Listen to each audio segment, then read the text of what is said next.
Welcome to Beyond Death, where we examine near-death experiences from people who say they died, visited the other side, and came back. Today's NDE comes from Nicholas G., who describes traveling through the tunnel and getting a glimpse of what awaits beyond the veil. Let's get into it. To preface this story, I have pulmonary fibrosis. This is a terminal condition that has compromised my lungs, leaving me with 40% lung capacity. I get short of breath easily and suffer hypoxemia often. I have had the below experience 4 times now in the last 2 weeks under similar circumstances. However, the instance I will describe here is the one with the most profound dream experience.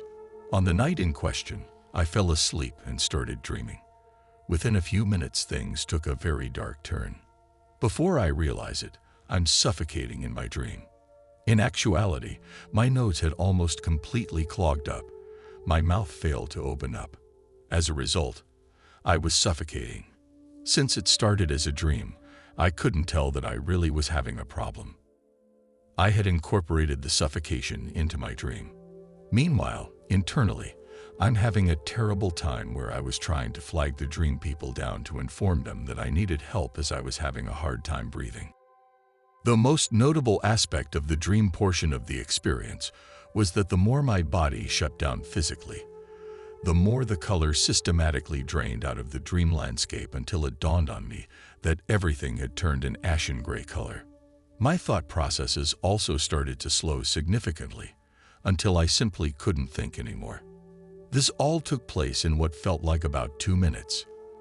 Everything in the dream quite literally froze in place like a gray snapshot that felt as completely dead and lifeless as I did. Dying was as mercifully brief as it was horrific. I suddenly realized that I had a sudden, gentle urge to look upwards at the sky. The sky was the only thing that contained any color. It was a nice, bright blue.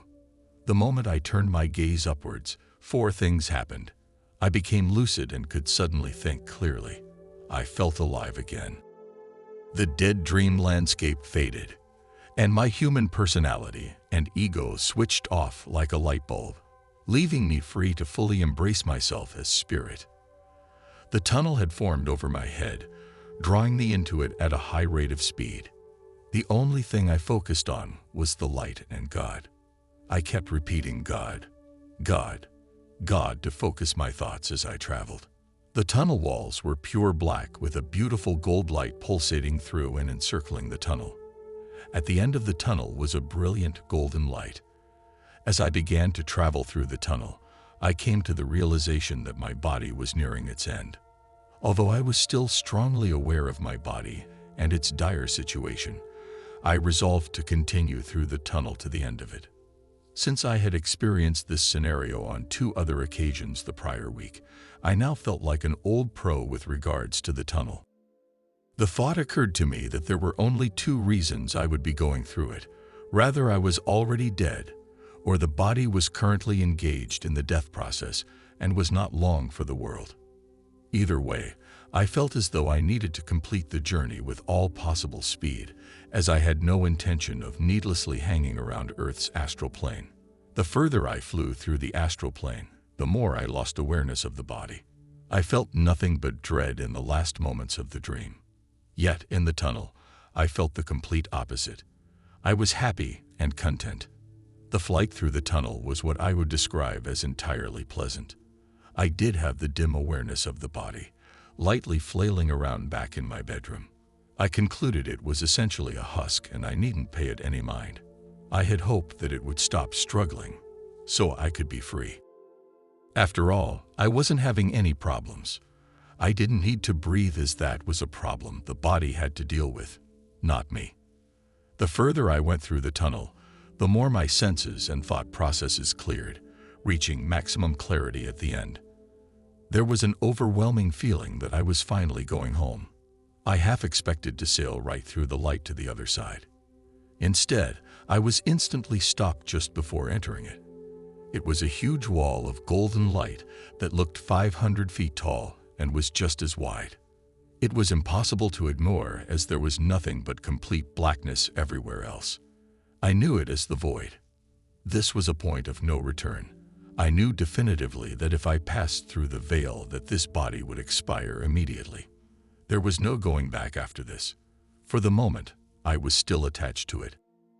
I remember thinking that it would be a shame to arbitrarily relinquish an otherwise marginally serviceable body when there's no compelling reason to do so.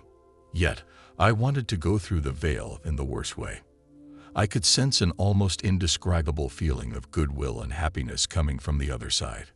I also felt a massive surge of feeling explaining to me that the spirit world is a very happening place. I felt many friendly souls were just beyond the veil. Most of the things I felt were beyond description. Be that as it may, I felt I would not only be shirking my duty to this form, but offending God by making the decision to leave the world prematurely. It struck me as the height of irresponsibility to do so. As painful as it was to leave the light, I chose to return to the world. I woke up for all of 10 seconds and promptly fell back asleep. Again, I found myself in the same position. My nose was still clogged, and I hadn't woken up long enough to clear my airway. This time, I instantly looked up at the sky and once again found myself rocketing through the tunnel. As best I could figure it, the trip took 10 seconds. This time at the wall of light, I stayed for a bit longer than before. I started to get images of what was on the other side awaiting me if I finished this incarnation properly. It was nothing short of fascinating. Several images of what looked like a morphing set of clouds turning into grand halls and vistas unfolded before my eyes. Although I left again, I became frustrated that I wasn't allowed to cross over yet. This time after I woke up, I made sure to clear my airway before getting up to contemplate everything that happened over that last week.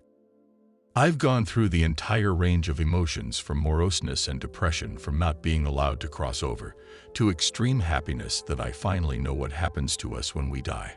A few days ago, I was given knowledge that I was supposed to undergo this experience now. I completely lost my fear of death. Indeed, I excitedly look forward to when my time finally comes. An aside, I was flipping through Pinterest and kept coming across a repeating encouragement card which stated, "It's worth it. Your patience will be rewarded." No matter how far I scrolled down the list, it was the only thing that was a constant repeat. It serves to reassure me that I made the right decision, however disappointing it was. I look at it often to remind me of why I came back. Notes from Beyond Death. I have included a link to this near-death experience in the description. It is followed by a question and answer portion Nicholas filled out for anyone interested in learning more.